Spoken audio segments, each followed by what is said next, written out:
Oh, here's my wall.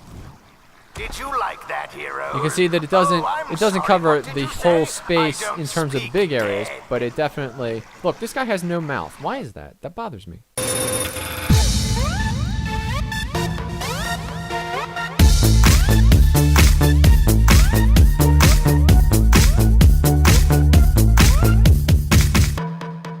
What's cracking, people? Angelic Mayhem here. Welcome to DungeonLand. This is a brand new game that just came out on Steam today. And this game is very interesting, at least in terms of what they thought they were going to be able to do with it, okay? It has a very interesting concept. However, I think that it has flaws in it, all right? So this video is going to be about that. It's going to come in 3 parts, and if you look in the description below, you can see that there are hot links if you want to skip ahead. The first part is going to be all of the errors that I found in terms of coding and, like weird stuff that I saw, along the way. The second part is I'm actually going to talk about why this game, conceptually, is actually flawed, all right? And then the third thing that I'm going to do is I'm actually going to show you my build, and then right after that I'll show you like a little bit of gameplay. And in my build, I'm going to talk about the top 10 cards that you're going to want to have when you play this game, okay? In order to just destroy and win every single time. So basically, this game is about RPGs, okay? But it's taken from the point of view of the bad guy, okay? So in every RPG that you've ever played, there's usually a mage and a range guy and somebody with a shield. And, they go around together and they attack the bad guy. And the object of the game is to go through and actually wipe out all of his minions and then finally make your way up to him and defeat him. In this game, you're actually asked to more or less defend your castle, to be the bad guy and to send out your minions in order to push back 3 heroes who have come to invade your castle. 3 heroes, by the way, who can't level up and only have 1 magic power each. So, there you go. Now, let's get into this. First thing up, when you go into the game, you can actually select one of your things or do a new profile. In this case, you'll notice that it says Angelic Mayhem because that's the character limit for this particular game. I was unable to fit in my last M. So I am Angelic Mayhem, just in case you're looking for me. Not that I'm going to be playing this game for a long, long time. And I'm going to play with keyboard and mouse. You can play this with a joystick, and they tell you that it's actually preferred to play it with a joystick, that apparently you will have a better time. I'm not sure that that's 100% accurate. I mean, in playing the game, I was thinking about, if I had a joystick, what would it be like? And really, I don't know. I don't really see it that way. But anyway... So here we are at the play menu. You can also go into options. I'm going to do that real quick. Basically, you have, you can switch the language. How to play is just a short instruction manual. Controls is full rekey binding, right? So at least that's good. That's a plus. This is the only place where you can actually change the music volume. I would highly recommend that you dump it down to maybe 3 if you want to listen to the music, or 0 if you don't. And then the effects volume, I'm leaving it at 3 because I'm doing this voiceover, but you should leave it at 10 because that's fine. And help hint, I turn that off. Also, when you first play the game, the first hint that comes up, it says do you want hints, and then you can turn them off that way. So that's fine. And the credits is the usual. So back here, the item shop is where you can actually go in and you can change the look of your mage, warrior, and rogue. Now, in the multiplayer online game, you can play as either the dungeon master or you can play as one of the 3 heroes, okay? So really, when you get into the multiplayer side of this game, that's where things get really interesting, unless you realize that this game is incredibly formulaic and everybody's going to have the exact same build after, say, 3 or 4 days when everybody figures out what the hell's going on, or they watch this video. And so, but at least in the beginning, when nobody knows what's going on, it's very engaging and very interesting. Now you can do weapons and things like that. You can also change the physical look of your person. There are no female characters in this game, so it's all male and male different looks and things like that. Apparently you can be Santa as a mage. Who knew? And there's all kinds of different stuff in here that you can go through. I'm not going to cover that in this video, but I'm going to back out of here and then quit is quit, but play. These are the statistics. I've been playing for 7 hours and change. Now, it also includes the time that we were on the menu screen, so, you know, for what that's worth. Join online, play local is what we're going to do.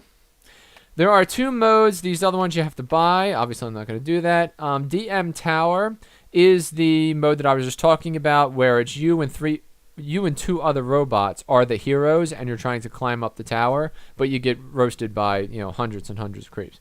And then DM mode is the really interesting one. That's where you are the dungeon master, okay? And they come to your theme park, all right, is the gist of the story. And they have to run through about 6 different areas of your theme park, and the whole time you're throwing creeps at them based on your build and which card you choose. Then once they reach the end, they have to defeat you as the big bad guy, and the big bad guy can be, you know, like you can be a dragon or a bunch of other stuff. So that's the one that we're going to do. So here, this is the screen that you will always see. At first, it does not load anything. You only get one plan, okay? So when I click load plan, this is the plan that I, you know, always play with, all right? Now, here's something very interesting. Before I get into any of these cards or anything like that, of which there are many different things, okay? Down here, this difficulty, because I'm the dungeon master, this difficulty is sort of inversed, okay? If I go to easy, notice that it says heroes take 90% less damage. That means that when the difficulty is set to easy, the dungeon master has a really hard time, okay? When it's set to normal, the dungeon master, you know, like that's just kind of an average game. Hard, the dungeon master has a really, really easy time of it. I wiped out a game in 30 seconds with hard and using this build. And then at very hard, the heroes are completely worthless, the AI is completely sucky, and you can win the game in easily 20 to 30 seconds. So you want to set this at either normal or easy if you're going to be the dungeon master. We're going to go with normal, and I'm going to click on ready. I'm just going to show you a real quick game. So the heroes are going to come in from the left, right? There they are. And they come in through the entrance to your theme park. And they will meet a first set of just a handful of creeps, okay?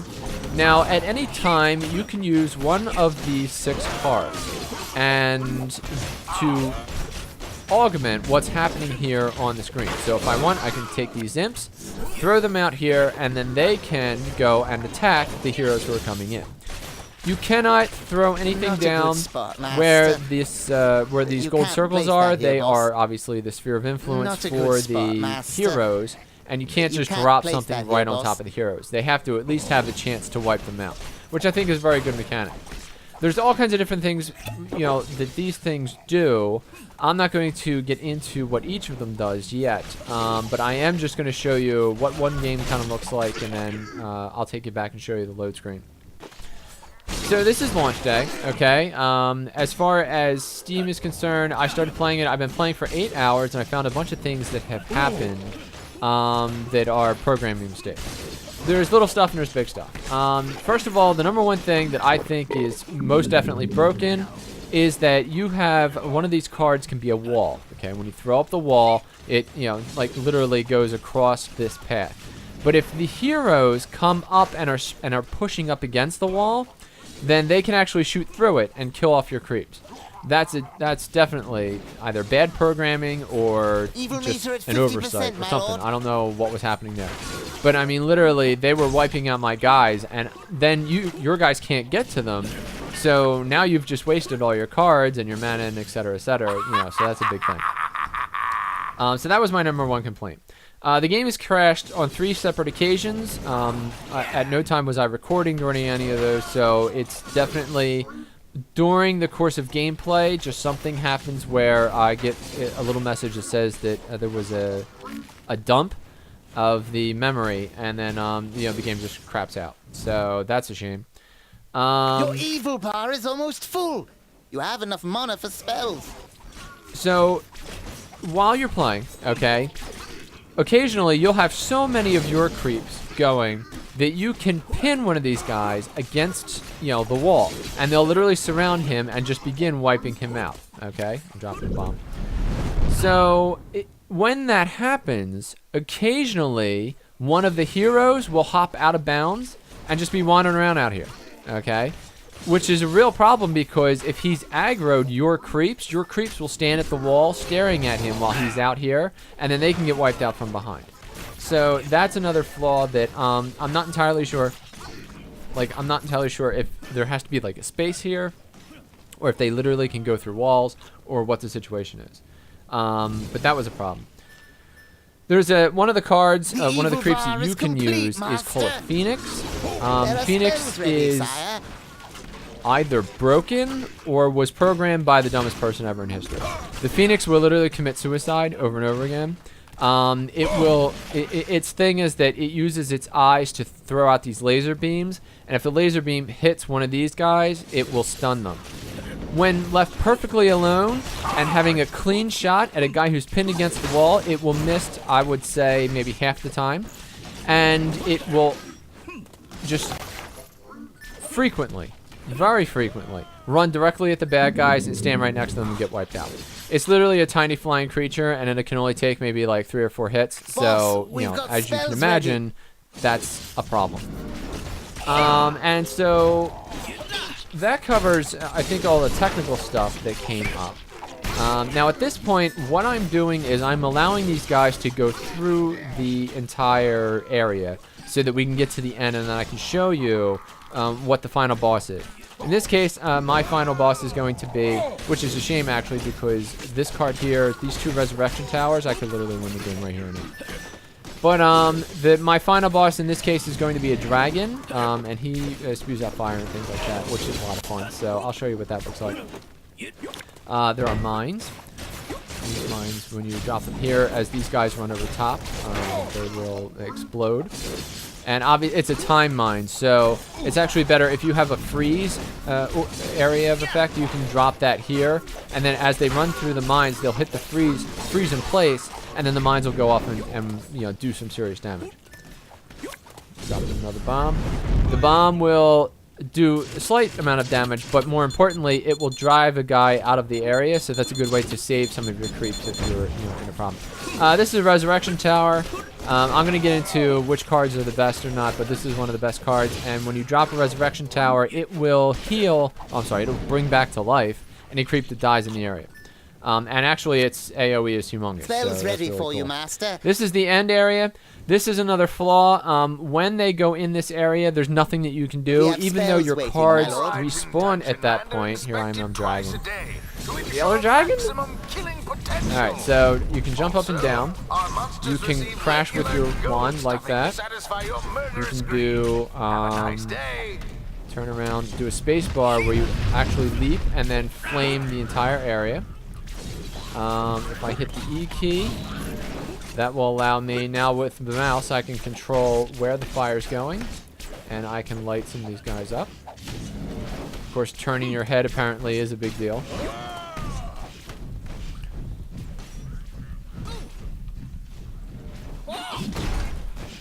There we go. In the bottom of the screen, you can see it says the Elder Dragon, and there's a red bar that's going down. That's my health. What you want to do is kind of like back into the wall here, and then hopefully you can nuke these guys.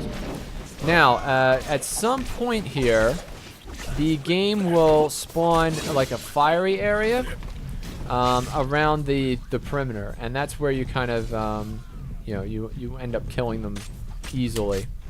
There we go. This ends now. Q will suck them all into you, and then you can use your scepter or whatever. You can also stand in the fire and then try and trick them into chasing you, which they will. And I ended Foolish up there. heroes, I will be back. Alright, so you get a little heroes win thing happening. Now, for some reason, there's about a 10-second delay before you have to go back to the screen, so we're just going to kind of sit here and stare at each other. Next up, I'm going to talk about the design flaw of the game itself, okay? Load plan. There we go. Now, when you play an RPG game, okay, the designer goes out of his way to place creeps in very specific places where they both complement the environment that they're in, okay, and that they have a place to kind of call their own so that they're not wandering about, all right? This game violates both of those rules, all right? You never have an opportunity to say, okay, here's the environment, here's the best place to put the creeps, and like he's on top of stairs, or he's behind this wall, or he's got a magic shield. You never get any of that. Okay, you're just dumping creeps out there as fast as you can react in order to attack these 3 guys. All right. Now this is a problem because what you can do, instead of having a nicely built and structured level where a hero who maybe is just starting the game, is it level 1, is it level 5, is it level 10, he's going through that level and getting a certain number of creeps who that correspond to his level. So if you're level 1, you'll get maybe 3 creeps. Okay, if you're level 10, you'll get 7 creeps. If you're level 30, now you're getting 20 creeps, and you get boss men, and you get all kinds of stuff because you've leveled up. All right, in this game the heroes are always level 1, and you can throw out as many creeps as you can afford via mana. Okay, now these cards, each one has like a 3 or a 1 or a 2. That's how many mana points you have to spend in order to cast that card. There is such a thing as being overwhelmed by numbers. All right, if you throw 30 creeps at somebody, they are going to die. So the object of this game is basically just to keep people in place until you can get enough creeps out there that there's no way that they could ever handle that volume of enemies, and then you just wipe them out. So that's where, there is no balance in this game because there's no way to think ahead and say, okay, I want these creeps to come out here and I want those creeps to come out there. It doesn't work like that. All right. The game is designed for the dungeon master to overwhelm the people who are coming in. And that is the fundamental fault of this game, and why, eventually, after you learn what you're looking at right here, this is the perfect build as far as I'm concerned. And I've tried every card, and I've really worked around, with the exception of if you're playing against another human being, I maybe would swap out this card for one of the ones that changes, like Confusion inverts the controls of the hero. So if you were playing against another human being, or 3 in this case, you would actually want to have Confusion because it would be very difficult for them to suddenly have WASD be completely different than what it was 10 seconds ago, okay? If W, instead of being up, suddenly moved to the left, you know what I mean? That would be very confusing. And that would be a whole lot better than having, this little freeze aura. So, like I could see where you would swap out maybe 1 or 2 things to take advantage of a multiplayer versus a single player opportunity. But right now I'm going to do the top 10 cards that you should have in this game. All right. And you can see them all here. The number 1 card that you should have, the number 10 card that you should have, without question, of all the trait cards that you can have, and I tried them all out, the first one that you get, Mana Maniac, is the best. All right. I would also say that Hordes of Things, because if you get into using spawners, the Hordes of Things will allow the spawners to produce even more spawn. So that could be a really good one. Okay. But other than that, I use Mana Maniac. I've used them all, but I use Mana Maniac religiously because it gives you 1 extra mana, and because the heroes are moving so fast through each area, you really don't have time to wait for your mana to regen. It's very rare when that happens. All right, so that's number 10. Number 9 is going to be the rabbit. That's this guy right here. Basically, the rabbit's like this drunken magician who pops up, and he literally casts out a bunch of tiny bunnies, and the bunnies are explosive. And then he'll vanish and then reappear someplace else, so he's constantly bouncing around the board. He is exceptionally good if you have a bunch of other creeps on the screen that, like the heroes are busy with them, then he can just blast out a whole bunch of rabbits over and over again, and when those rabbits explode, they do all kinds of stun damage and things like that. So he's actually really good. Number 8 on my list is going to be the mines. That's this one up here. Basically, the mines, it's a great way to knock people down. It's a great way to guard your towers. And there's one tower in particular, which is this tower that I'm going to get to in a second, that is just precious. You want to make sure that that tower stays for as long as possible. And having mines in the area is a great way to protect it. Number 7 is the troll. Trolls are really good. They carry around these gigantic clubs. And when they smash the ground, the club will stun whoever's in the area. Okay? So, again, when you have a bunch of creeps and not everybody can be accounted for, they can do the stun damage that keeps everyone, like a little woozy, and then that allows the rest of the creep wave to just destroy. All right, so they're really good. Now Discord, what Discord does is when you place it on top of one of the heroes, and it attacks the other 2 heroes, okay, with these little cannons. Now, if the heroes are in motion, the cannons aren't. They don't. The cannon bullets won't follow the heroes that are in motion. So you want to use it at times where the heroes are standing in place, and then or are trapped against a wall or something like that, and then it will begin killing off 2 of the 3 heroes, which is a great way to just get a clean kill. Number 5 is going to be the bees. That's these guys down here. Basically, they form a skirmish line, as it were, and they just start casting out these ranged attacks, basically just these thorns that go through the air, these stingers that then, when they hit, do pretty good damage to everybody. They're really great to drop in behind the heroes. So if the heroes are engaged with, like a creep line, and you can drop your bees behind them, then they can attack from behind, and they do some really great crit damage. All right, so now at number 4 is going to be the imps, okay, which are these guys right here. The imps are, without question, the strongest of the creeps. They do a tremendous amount of damage when they get through, and they have a shield bash that they can do, where they kind of steady themselves, and then they charge forward, and they can knock out any of the 3 heroes, and that's crucial. You're going to need that a bunch of times, and imps are, without question, the best creep to have.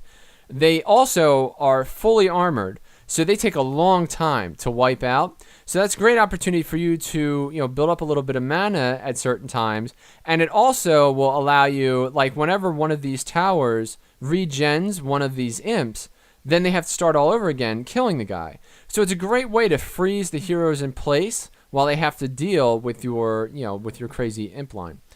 Number 3 is going to be the sheep. That's this one right here. It's a spell. And basically what happens is when you have a guy who's completely surrounded by creeps, you turn him into a sheep and he gets wiped out almost instantly.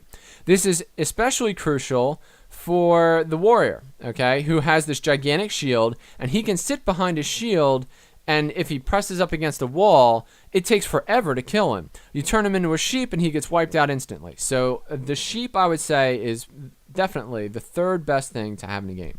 Number 2 is the spawner. The spawner is not actually a card that you actually have to put into your hand. It is automatically in every hand. And the spawner is basically, it spawns this little guy who then spawns a bunch of creeps, but he spawns those creeps that are in your hand, okay? So the monsters, he spits out 3 of these guys. And it depends on, or it's a randomly generated which 3 he spits out. And then finally, the number 1 card that you should have in the game, it is an absolute necessary, is this one, the Resurrection Tower. And basically, this tower just sits in the middle, and a creep that dies, it resurrects them. When you combine that with the imps, it's unbelievably powerful, okay? Every time it regens an imp, they have to take maybe 10, 15 seconds to wipe out that imp again. And I can't even tell you how incredible that is. If you can get 2 of these towers, and God forbid you get 3 of these towers, that's it. You have won the game if you have 3 of these towers, assuming that you're not playing against humans who may come over and start wiping out the towers. But even then, the very fact that you have imps, and the imps might do their charge, still, it's just a fantastic way to just roll upon high. So I would say that is, without doubt, the most powerful card in the game. And as you can see, this is actually a very low mana hand, and you can just rule with it. It's incredible. So now I'm actually going to take you through a game where I actually play. It will probably be several games because I'm actually quite fast with this. Spells ready for you, master. So my impressions of the game are, it's very cute, and it was a nice thought, but it's unrealistic, at least in terms of, creeps are positioned in very specific places. All right, now, so I just threw out that's my regen tower, and I threw out an imp. I'm also going to throw out my rabbit. For your mana to recharge. He makes a bunch of little mini bunnies, and the mini bunnies are going to come over here, and they're going to cause pop. Now, the second I get this other mana thing up, I'm going to turn one of these guys into a sheep, and that'll be our first kill. It'll be this guy You right must here. wait for your mana to recharge. Boom, boom, boom. They wipe him out almost instantly. Keep going. Keep going. Now he's down. The 10-second counter means that one of his comrades has to come over and get him, but since they cannot be without risking their own lives, that'll be a kill. Ooh, and I got another int card, and I'm almost up to 2 mana. So this is going to be quick. Not a good place to put it, sire. Put him right there. Not here, my lord. Try somewhere else. Yeah, I think fundamentally You're out this of game mana, is my flawed lord. in that in any RPG there is a ton of time taken into where the creeps go and how that's going to affect the player based on. Now look, this guy's out of bounds area. Unbelievable. I don't even know. Like he can't get back inbounds, and he just sits out there. And now my creep. Look at this. They have Invisible only walls, 2 people. lives left, master. First they Heroes got suck, only and 1 now life, there aren't boss. enough of them. My lord. Oh, now, so I've been wiping out the heroes over and over again, and I think You're we're out gonna of shoot mana, my somebody, lord. and his health is just like a tank. And because they're out of health, anybody who dies once the counter gets down to 0, that would be the end of the game. And that's that.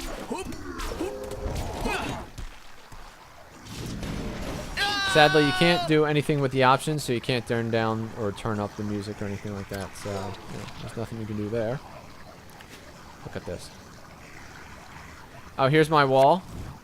Did you like that, hero? You can see that it doesn't sorry, cover what did the you whole say? space I don't in terms of the speak big areas, dead. but it definitely. Look, this guy has no mouth. Why is that? That bothers me. All right, so here at the end of the game, they give you all kinds of statistics. In the bottom right-hand corner, I don't know if you noticed, there's a little button that says laugh. When you click on that, you do like an evil cackle. And every time you do that, then, it will actually keep track of that. And there's all kinds of stuff here. I don't need to change plans, so if you click continue, you just play again with the exact same deck.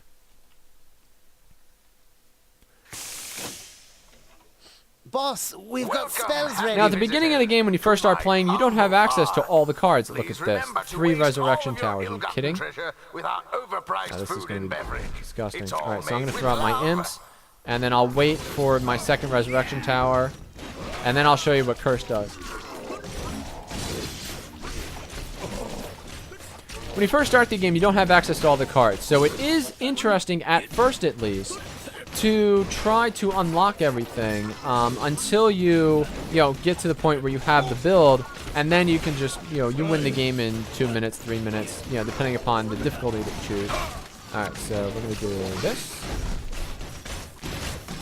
So now these 2 towers, they will heal basically everyone. Just keep bringing them back over and over again. Now I'm gonna do a curse. You're out of mana, my lord. He's got this little thing above his head, and now you can see these little bolts of lightning are coming out, and they're attacking his own guys. All right. Mines I don't need to worry about. Now what I want to do at this point is I want to drop my trolls in behind these guys and hit them from behind. So I just have to wait for my mana to come in. And then if I'm lucky, at that point, these guys will have backed up into the starting area. I'll drop a resurrection tower in the starting area, and that will just be sweet. All right, You must drop wait these for your guys mana here. to recharge. And now they're going to come over, and they'll probably do a stun. Alright, you can see there's the AoE for the stun. They also heal themselves, by the way. I forgot to mention that earlier. Look, this guy, he's doomed. He's dead. This guy's already dead. A hero has been killed. Now these guys are both dead. So now that these guys are all in here, I would really like to drop this resurrection tower. I don't think it's going to happen because I think I'm just a little bit... The heroes are down to 2 lives. I think I'm just a little Heroes bit off. have only 1 life, boss. Come on, come on, come on, come on. No, the bees! Aw. Ah, spawner. So I take this spawner, I'll plop them right next to the other one. Now they will both spawn. Whenever their spawns die, they spawn new guys. And so they spit out a bunch of guys. And as you can see, they're the same guys that were in my lineup before. So, that's just a fantastic way. These towers, by the way, don't disappear. So they will stay there indefinitely. And just keep healing anybody who's in the area. So I think the AoE on that's like out to here. The range. And then,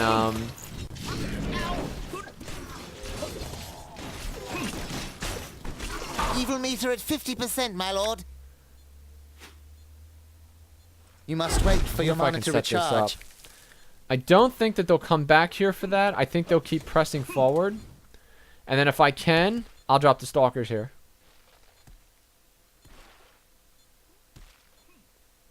Now, let's talk about this bar over here. So the laugh, this is the laugh. Which is good if you're telling a joke and you don't have anybody to laugh for you, then, you know. This counter down here tells you, obviously, how many monsters are in the area. That's more for the heroes so that they know if they can pass through the gate. Because this gate remains locked until it says 0 monsters. This counter right here tells you when the next card is coming up for the Dungeon Master. And then this bar on the right, every time one of these heroes takes a single point of damage, okay, this bar goes up. Once it gets to tier 3, once it fills, which is 150 hits. Now obviously I only got to tier 2 there. Continue. So, you know, it takes a while to get to tier 3. And again, this all depends on what kind of card you get. If you find yourselves with a lost Alright, so head you're or gonna lung spawn. as you walk around my The park, dungeon is procedurally remember generated, that so at least DungeonLand in provides that instant regard, you know, it's resurrection unique every services. time, and you don't have It's to tax deductible. I'm gonna drop that right there.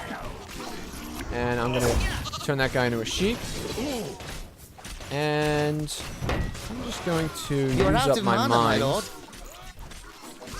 I don't know which direction they're going to go, because technically they could go this way, or they could go up here. So since I don't know where they're going, I have to kind of hedge my bets. You're out of mana, my lord. The other mines.